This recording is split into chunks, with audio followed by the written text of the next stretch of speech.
Hash browns, everyone, and welcome to Tavern Talk, episode 10. We did it, episode 10. Episode 10, the big 1-0. We are your hosts, Jonathan, a.k.a. Paper Snowflake. Paper Snowflake. Nice. Yes. And I'm Chris, a.k.a. Topkek. Topkek. And I'm Dan, a.k.a. Blustery Wind.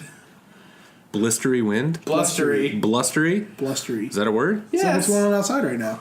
Blustery It's outside. blustery? Yeah. It's very windy It's today. a blustery day. Blustery. Okay. A rather blustery day. Jonathan, what are we talking about today? Today, we're going to talk about all of the updates to the website regarding the character builder, the items, the fortune caps, and all that good stuff. Lots of stuff. We'll discuss a little bit about PvP versus roleplay builds. Kind of what's good, what's where. Yeah, we've made a good bit of classes, and They have. I haven't. Oh. well, yeah, I've made like 3 or 4, but I've made one 15 times.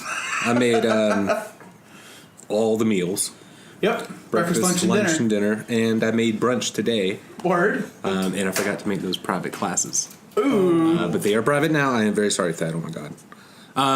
But we have built a good amount of those, Yep. and we would like to share what we have learned while making them. Yep.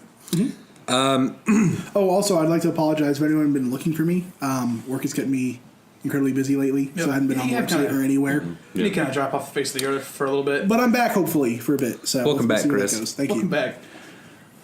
All right, so we're going to discuss about how the actual class building system works. I'm going to go ahead and coin a term here to make it easier to understand what I mean when I say level. Because now there's your class level and the build level for the actual actions themselves and abilities themselves. So when I say build level, I am referring to the level that a build option has on it, because it only goes up to 10, where of course the class goes up to 20. Right. So it's a little confusing. So if I say you get roused at level 6, that could be. Does that mean I get it at level 6, or is it a build option level 6? So build level is the term of the day. Level. Blevel, if you will. Blustering blubble. Of blustering blevels. Even a bevel.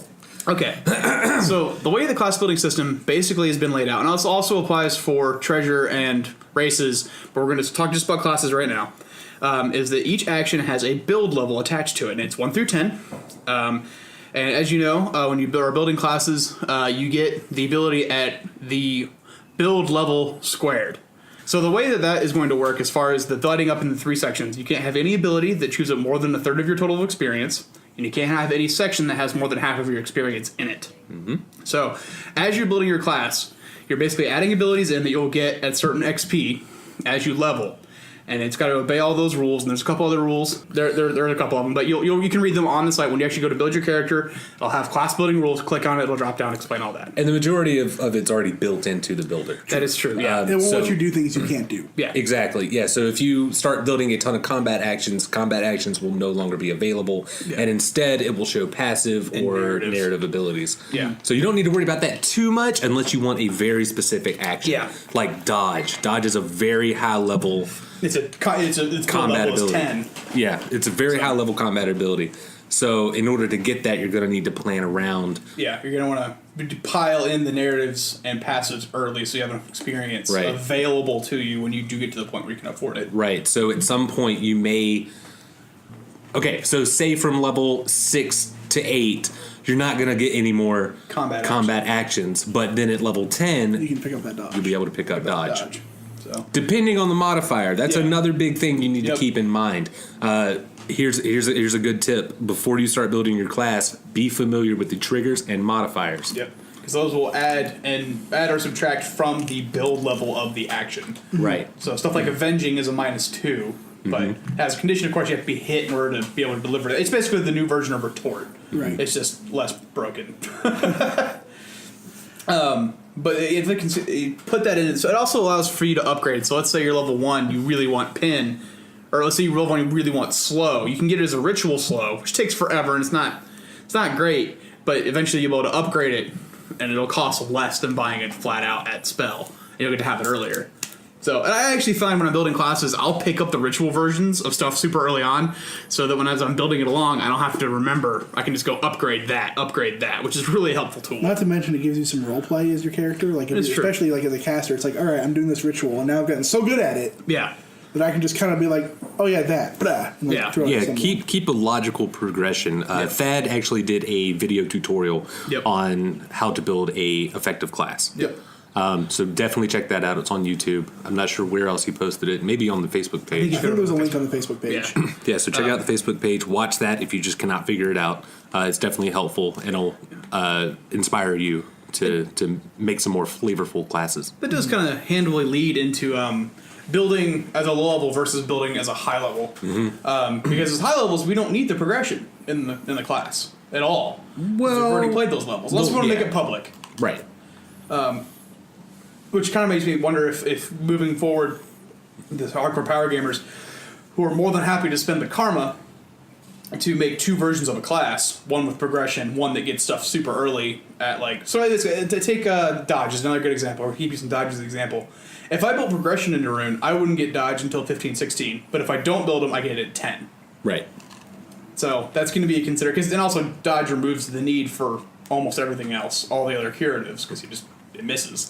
Well, there's a big difference between building for roleplay and building for, say, competitive play. That is also a fair point. If you're building for competitiveness, you obviously your stuff's got to be on point, ready to go. Yeah. But if you're building for roleplay and you want to have a story built into your class, then it doesn't matter as much. Right, yeah. I mean, if you're perfectly fine, like, giving up dodge or something, I mean, dodge is a great action. But if you're perfectly okay with giving up dodge for maybe some more narrative actions or something like that, it's perfectly cool. And also, instead of in the last system where if you wanted to be powerful, you had to play the economy game, you had to be like really into the game. Now it's not so much. If you build an awesome costume, you can still get great gear to go with it through the Bravo system. Right. Stuff like that. So there's more options available for play. Right. As someone who is building for competitive play, Jen and Thad had a playtest with some classes to see how things worked at their house, I believe. Yep. I didn't get to go, but I heard some to it. things. Well, yeah, Danny went to it. And I heard some things, and a lot of people were throwing around the Pierce modifier. Yep. And we're throwing around Reach and Gazes. Because you can get Pierce as a modifier fairly cheap. Yep. It's only also a modifier. Right. And Reach, I'm not sure. Maybe a +1 as well. I think Reach is +1 and Burst is +2 and Gaze is +2. Right. So as a competitive player, knowing that other competitive players can get those for cheap, you may want to work into your build immune, gaze, deflect at will, stuff like that. And do remember that immunities aren't quite as sweeping and powerful as they used to be. Yep. For instance, there's no more immune confinements. It's immune slow, immune pin, immune, you pick. Yeah, pick and choose. So pick what's, maybe you're okay with being slowed, but not okay with being stopped. Yeah. You might want to immune yourself to that stop and let yourself just be a little bit slow. There's also there's actual play style thing in there too, because if you like to actually just fight, if you go to Ornn for the sparring level, then you might want to pick up the stuff that makes you immune to the as those kinds of players view them, having talked to them, bullshit abilities like Gaze, Reach, Burst, stuff like that. Bullshit abilities. I mean, yeah, it's not, you won't actually deliver, you just go and it happens. There are players who consider those kind of abilities the role play abilities that make it fantasy. They don't like that because they just they like strict combat. They like they like the ability to go, I actually beat you in combat and so, which is a totally valid way to play. Rune's a nice little mix between the two. But yeah, it's one of those things. So if you really value that, get the ones that are going to just stomp on you that way. Yeah. Make it so they don't happen. But I'd beg the argument that knowing how to sword fight in real life, in a lightest touch LARP, is like knowing how to cook gourmet food in an easy bake oven. Yeah, No, you're actually completely right. Yeah, absolutely. I agree with that. There are players who don't agree with that. Yeah. So. Right, I understand. I mean, it makes sense, cool. I mean, it's also personally, I'm a big guy. I'm taking the gay stuff because I don't want to actually have to. I physically can't keep up with those kids, so I have to have something that shuts them down. Yeah, put yourself in the shoes of yourself on the battlefield. Yeah. Know how you don't pick up charge if you're Dan size. You're not going to use it. Do I really want to be pushed around all the time? Nope, immune push. Yep. I don't feel like doing it. I don't feel like I hate fear. I don't want to run away from guys. Fuck that shit. Immune fear. So there's different styles of building your character. Knowing that about myself, I'm going to take the actions and let me be lazy. I've always been a huge proponent of gaze pull.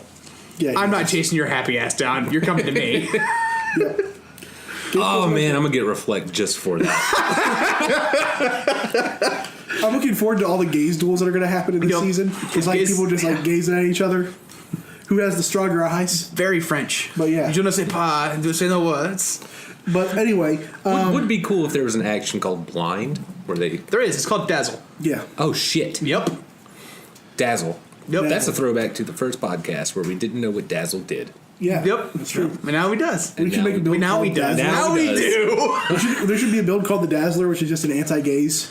Yeah, it's the immune gaze and just fucking Dazzle. Dazzle. avenging Dazzle. That's a good ult. That fit with your mushroom race, dude. Oh, hell yeah. Yeah, it would. So anyway, moving on from that. Fortune cap. Yeah, Fortune and Fortune cap, both. Okay, so keep in mind when you're building your class, keep in mind what you're going to be able to put on your items, because your items can't be taken off of you anymore. So, unless you allow. Unless you willingly give them up, yeah. But in PvP at least. In PvP at least, yeah. PvE anything can happen. Yeah, so Relax will show up in that. That'll be bullshit. So yeah, so if you've got a situation where, like, you know, if you could technically put rouse in your build, but you can afford to put it on an item, and you don't think you're going to hit with it that much, go ahead and stick it on an item. You know. So, but anyways, fortune caps. So the way the fortune caps work is your fortune cap is equal to the biggest enhancement on your items in the last system. And enhancements include enchants, or stacks of enchants in some cases. Mechanizations. They qualify as the quality, or that also envelops the quality of your weapons. So if it was master, yeah. And then also material. Material in there, yeah, absolutely. And it's not the additive of all these, it's whichever was highest on a single item. Unless it's a stack. Right. Unless it's a stack of an enchant. So, for instance, I had a Strength 2 on an amulet. It was Fellsworn and it was Master Quality. Those don't count. The Strength 2 counts. Yeah. And that gives me a Fortune total of 160 to play with. Which is Fortune cap, yeah. Fortune cap. That's very nice. Yeah. So it's pretty good. You can almost afford everything. I think there's only a few actions that are around the 180 mark. Mm-hmm. Yeah. So for those of you that had a guard 20 in the gold season, enjoy that too. Congratulations, you can do what you like. Do anything you want to do. Yeah. That's the highest I've ever seen was 200 fortune cap. Yeah. But if you're in like my boat, if you're in Danny's boat, I didn't have any huge enchants. I didn't really need them. I didn't do the guard 20 enchants because I had a refreshable guard 10. I feel I needed to defend my lack of a large enchant in my otherwise build, but no, I didn't. It was a burst damage either, so I didn't need the hone 2 as much. So I needed more refreshes. Yep. So my highest thing was a stack of refreshes. That actually surprises me. I've always seen Rune as like being decked out. I was. I was a meat and potatoes enchanter. Right. I had stuff like deflect and wizardries and recalls and dazes because I liked having a compulsion that nobody had took the immunity for because it was so low level, but it let me get away. Yeah. And all my stuff was master or superior or high quality. I didn't have any. I had one master quality item. That was my sword. Yep. Right. So with this, you'll be able to create your new items in 3.0.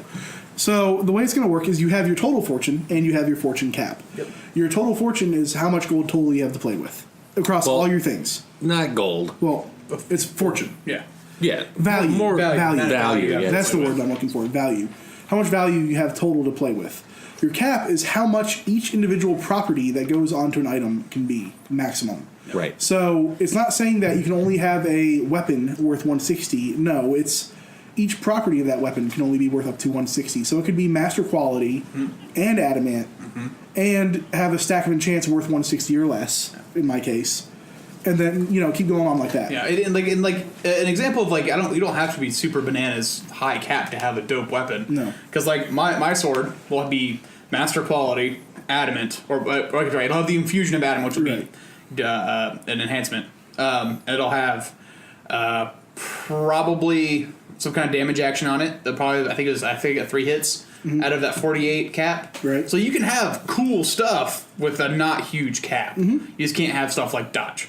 Right. Which, yeah, you build that. You can't have the big wombo stuff. Yeah. But I think we were just talking about this earlier before we started. It's a really nice balance between being able to do whatever you want and having a very strict limit on what you can do. It's a happy little balance. And for the players that are coming back that were upset thinking that they're losing a lot of their power, this is going to fix that. Yeah. This makes it, you are not going to get less powerful with this. You're going to be equivalently powerful in the new system to what your old character was. Right. Just remember that the low end is also getting buffed, so your equivalent power it's still equivalent, but theirs is theirs is also equivalent. It's just that the gap is shorter. It's a smaller gap. Yeah. So, it's not like a situation where you couldn't, like, a group of, 10 people couldn't take you down. Now, 3 people could reasonably drop your happy pass. Yeah, it's not gonna be the all about you show. Play with your friends. Yes. Because everyone rolls with somebody. Yep. Know what they do. Work together. Yep. You're not going to be able to build a perfect build anymore. Yep. You're not going to I was on my way to doing that in 2.0. I was very, very far on my way to doing that. Rune had it. Yep. Jonathan, I think, was pretty much had it. Yeah, but that was Tinker. That's Tinker. That was Tinker. So yeah, no, it's just know who your friends are, know who you play with, and play with each other. Yeah. Play with each other. Absolutely. Play with each other. That's the title for this episode. I did it. I finally came up with something dumb enough to be the title. Just make sure they give consent. Yeah, make sure you have consent. Yeah. But no, that does bring back, after we've gone past the builder and the fortune before we move into the next topic, that's the thing. When you're building your class, consider who you roll with. Yeah. Build off of each other. You don't need rows if 2 of your buddies have rows, or something to that effect. Yep. Sometimes stacking too much is not the right answer. Yeah, so you're going to lose something. Yep. Like, I'm not building damage into Rune because I can't afford it. I want confinement and survivability, so I don't get to have damage. Because your playstyle. Yep. You're going to be a control wizard. Yep. All right. We'll go ahead and sign off for now. Yep. And thanks for listening. What about them spell swords? No, cut it.